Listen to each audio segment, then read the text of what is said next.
তোমালোকৰ দিনৰ সময়খিনিটো স্কুলতে গুচি যায় তাৰ পিছত আহিলা ভাত খালা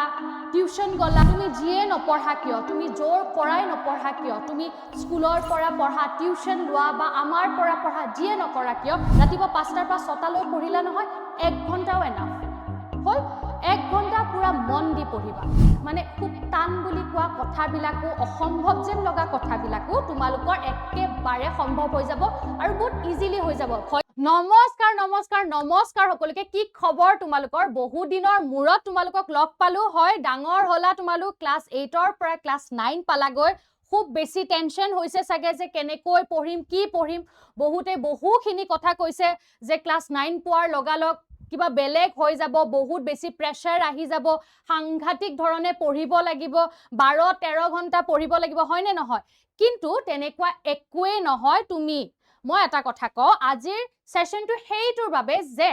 আজিৰ পৰা তোমালোকে বাকি পৰীক্ষাৰ পৰ্যন্ত বা ক্লাস 10 পৰ্যন্ত তোমালোকে কেনেকুৱা ধৰণে সিস্টেমেটিক্যালি পঢ়িব পাৰা হয়নে নহয় এতিয়া সোৱা আমাৰ খুব এটা কথা যে 12-13 ঘণ্টা পঢ়িবই লাগিব এটা 12-13 ঘণ্টা পঢ়িবলৈ হলে আমি 12-13 ঘণ্টা পাবও লাগিব হয়নে নহয় এতিয়া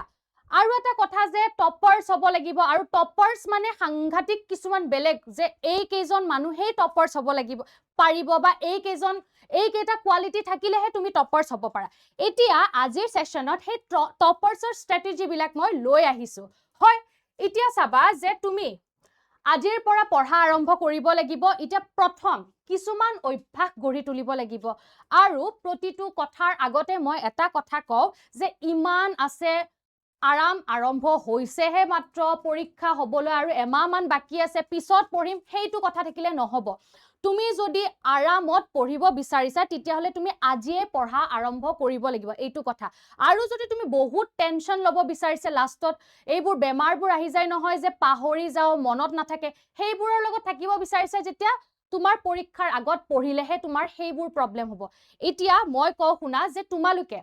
এই প্ৰবলেমছ বিলাকৰ পৰা হাত খাৰিবলৈ হলে তোমালোকে এই হ্যাবিটস কিছুমান গঢ়ি তুলিব লাগিব এটা প্ৰথম হ্যাবিটটো কি হয় প্ৰথম হ্যাবিটটো হৈছে যে কনসিস্টেন্সি যে আজিৰ পৰা যে তোমালোকে পঢ়িবলৈ লবা কনসিস্টেন্সি মেইনটেইন কৰিব পাৰিব লাগিব যে তুমি যেনেকৈ নপঢ়া কিয় তুমি ডেইলি পঢ়িব পাৰ তেতিয়াহে তোমাৰ অভ্যাস হ'ব প্ৰতিটো কথাৰ অভ্যাস আমাৰ কেনেকৈ হয় যেতিয়া এটা কাম আমি সদায় কৰো হয়নে নহয় ঠিক তেনেদৰে পঢ়াটো আমাৰ অভ্যাসত লৈ ল'ব লাগিব এইটো নহয় যে বহুত কষ্টকৰ কাম হেভি কাম হয় নকৰো পিছত কৰিম তেনেকুৱা নহয় আমাৰ যেনেকৈ আমি ভাত খাও খেলিবলৈ যাও স্কুললৈ যাও তেনেকৈ পঢ়াটোও আমাৰ জীৱনৰ এটা পাৰ্ট হ'ব লাগিব হল দেন হৈছে সেলফ ষ্টাডি এটা কনসিস্টেন্সি হল নে নাই সদায় পঢ়া টেবুলত বহিবই লাগিব এইটো নহয় যে আজি পঢ়িলো কালি নপঢ়ো অমুকটো নকৰো তেনেকুৱা ধৰণৰ বা মই আজি তোমালোকক টাইম টেবুল এখন কম বা কেনেকুৱা ধৰণে পঢ়িব লাগিব হেইটো কম হেই বস্তুটো ফলো কৰিবলৈ হলে কনসিস্টেন্ট হ'ব লাগিব হল সেলফ ষ্টাডি তুমি যিয়ে নপঢ়া কিয় তুমি জোৰ পৰাই নপঢ়া কিয় তুমি স্কুলৰ পৰা পঢ়া টিউশন লোৱা বা আমাৰ পৰা পঢ়া যিয়ে নকৰা কিয় সেলফ ষ্টাডি ইম্পৰ্টেন্ট হয় তুমি হাজাৰ টিচাৰৰ পৰা নপঢ়া কিয় তুমি নিজক সময় দি নিজক বুজাবই লাগিব হেইখিনি বস্তু কৰিবৰ বাবেও তুমি সময় উলিয়াব লাগিব এইটো নহয় এতিয়া সোৱা তোমালোকৰ স্কুল থাকে সময় তোমালোকৰ দিনৰ সময়খিনিটো স্কুলতে গুচি যায় তাৰ পিছত আহিলা ভাত খালা টিউশন গলা বেটছত ক্লাস কৰিলা হল নে হেখিনিত গল সেলফ ষ্টাডি কৰিবৰ কাৰণে তুমি 10 ঘণ্টা লব নালাগে বা 5 ঘণ্টা লব নালাগে 1 ঘণ্টাও এনাফ বুলি কৈছো কিন্তু এতিয়াৰ পৰা পঢ়িলেহে কিন্তু দেই পৰীক্ষাৰ আগত নহয় এতিয়াৰ পৰা পঢ়িলে তাৰ পিছত ফোকাস থাকিব লাগিব হল তিনটা অভ্যাস যে আমি কনসিস্টেন্ট হ'ব লাগিব সেলফ ষ্টাডি কৰিব লাগিব ডেইলি তুমি যদি আজি হেভি টপিক এটা পঢ়িছা কালি অলমান ইজি টপিক এটা পঢ়া কিন্তু কনসিস্টেন্ট হ'বই লাগিব নেক্সট হৈছে যে ফোকাস তুমি যিমান সময় নপঢ়া কিয় তুমি ফোকাস থাকিব লাগিব তেতিয়াহে তোমাৰ বস্তুখিনি ক্লিয়াৰ হ'ব গম পাইছানে আৰু এইটো নহয় আৰু নিজৰ ফোকাসখিনি আনিবলৈ হলে নিজক চিনি পাব লাগিব যে মই এদিনত এইখিনি সময় যদি ধুনিয়াকৈ দিব পাৰো এইটো নহয় তুমি 5 ঘণ্টা উলিয়ালা 5 ঘণ্টা উলিওৱাৰ পিছত কেনেকৈ পঢ়িম কি কৰিম কৰোতে ফোকাস আনুতে তোমাৰ কি হৈ গল সময়খিনি তেনেকৈ গুছিয়ে গল তো লাভটো কি হল নামও এটা হল 5 ঘণ্টা দিলা তো সেই ফোকাসৰ বস্তুখিনি আনিব পাৰিব লাগিব আৰু এইটো তোমালকে পাৰিবা আজিৰ পৰা ষ্টাৰ্ট কৰিলে হল এতিয়া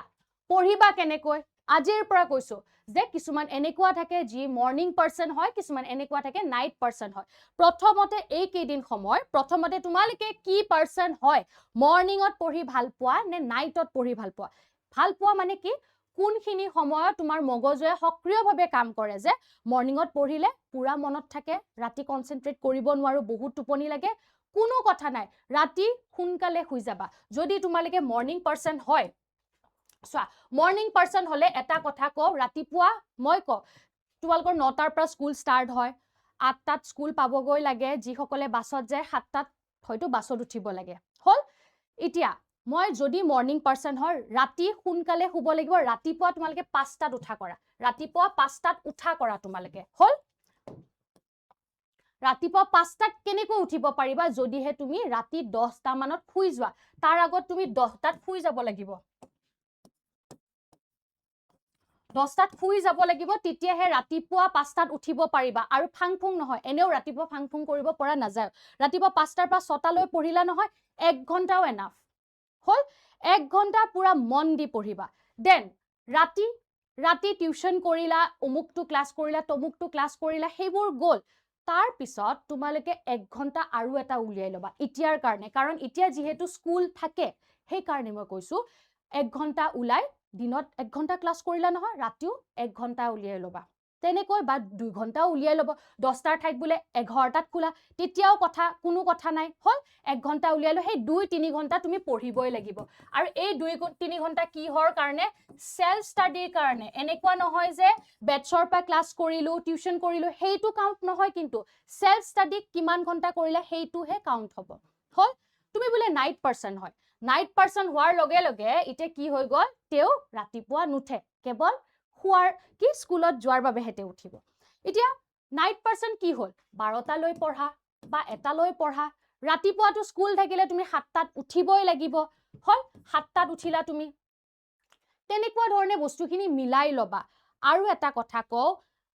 সাবজেক্টবোৰ ভাগ কৰি ল'বা। এতিয়া হয়তো কিছুমানৰ স্কুল ষ্টাৰ্ট হৈছে, কিছুমানৰ হোৱা নাই, গতিকে কিছুমান বস্তু হোমৱৰ্কছ আছে, কিবা আছে, সেইবোৰ আগবঢ়াই থৈ দিবা। আৰু সেলফ ষ্টাডি কৰিবলৈ যেহেতু টাইমখিনি মিলাব লাগিব, স্কুলতে তোমালোকে যিমানখিনি স্কুল ৱৰ্কছ থাকে সেইবোৰ কৰি আহিবা। এতিয়া চোৱা ষ্টাডি প্লেনছ কিছুমান কম, ডেইলি বেচিছৰ খিনি কলো, সানডে উইকেণ্ডছৰ কথা, স্যাটাৰডে আৰু সানডে, শনিবাৰ আৰু ৰবিবাৰৰ। শনিবাৰ আৰু ৰবিবাৰটো কি কৰিবা জানানে, তোমালোকে গোটেই সপ্তাহটোত যিমানখিনি পঢ়িলা, সেই গোটেই সপ্তাহটোত পঢ়াখিনি শনিবাৰ আৰু ৰবিবাৰে জুখি চাবা, হল। শনিবাৰ আৰু ৰবিবাৰে তোমালোকে কি কৰিবা, স্যাটাৰডে আৰু সানডে ৰিভাইজ কৰিবা, বস্তুবিলাক ৰিভাইজ কৰিবা, যিমান পাৰা ৰিভাইজ কৰিবা, যিখিনি আছে স্যাটাৰডে আৰু সানডে। আৰু নতুন বস্তু, একেদিন যি পঢ়িলা, তাৰ মাজত ৰিভিজন কৰিলা যদিও কোনো কথা নাই, সেইটো তুমি নিজে ধুনীয়াকৈ মিলাই ল'ব পাৰিবা। কিন্তু স্যাটাৰডে আৰু সানডে ৰিভিজনৰ কাৰণেই থবা। স্যাটাৰডে পুৰা ৰিভাইজ কৰিলা, কি বস্তু শিকিলা, ক'ত কি খুটখাট থাকি গ'ল চালা। সানডে মৰ্নিং টাইমত এটা কথা কওঁ, সানডে তোমালোকে হয়তো কিছুমানে দেৰিকৈ উঠিবা, কিন্তু মৰ্নিং টাইমত পঢ়িবা। দেন এটা মই ট্ৰিক কৈ দিওঁ, ইভিনিং টাইমত, সানডে ইভিনিং কি কৰিব পাৰা তোমালোকে, ইভিনিং অলপমান চিল কৰিব পাৰা, যে আজি অলপমান নপঢ়ো যা। কিন্তু এটা বস্তু ঠিক ৰাখিবা, যে এই যে সানডে যে সময়খিনিত নপঢ়িলা, সেইটোত নপঢ়িবা, একেবাৰে কিতাপৰ ফালে নাযাবা। সোমবাৰৰ পৰা তোমালোকে কি কৰিবা, সোমবাৰৰ পৰা কিন্তু কোনো ধৰণৰ ফাং ফুং কৰিব নোৱাৰা। এই যে সানডে যে তোমালোকে এৰি দিলা, যে সেই বস্তুখিনিয়ে তাতে সোমাই যাব, হল। এতিয়া চোৱা কমন মিষ্টেক কিছুমান কমন মিষ্টেক কিছুমান হ'ল, যে তোমালোকক যে সেলফ ষ্টাডি কৰিব দিলো, পঢ়ি আছা, ঠিক পঢ়ি আছা, ৰিভিজনৰ সময়ত গম পালা যে বস্তুবোৰ মনত পৰা নাই। কিয়, কাৰণ তুমি কেৱল মুখেৰে পঢ়ি গৈছা, তুমি এইটো ভাবিছা যে মই টিউশনবিলাক কৰিছো, ক্লাছবোৰ কৰিছো, কিন্তু জুখি চোৱা নাই। সেই ভুলবিলাক কিন্তু তোমালোকে নকৰিবা, তাৰ বাবে প্ৰেক্টিচ কৰিব লাগিব, ৰিভাইজ কৰিব লাগিব, হল। আৰু আমি ভাবো যে পঢ়িছো, আজি ঠিকছে পঢ়িছো, স্কুলৰ পৰা অহাৰ পিছত বহুত হোমৱৰ্ক কৰিছো, টিউশন কৰিছো, আজি মোৰ 2টা টিউশন আছিল, সেই বস্তুটো আমাৰ কি হৈ যায়, পঢ়াত সোমাই যায়, সেইটো এটা আমি কাউন্টিঙত লৈ লওঁ। কিন্তু নহয়, তোমালোকে এই বস্তুখিনি আঁতৰাই ৰাখিবা, গম পাইছানে।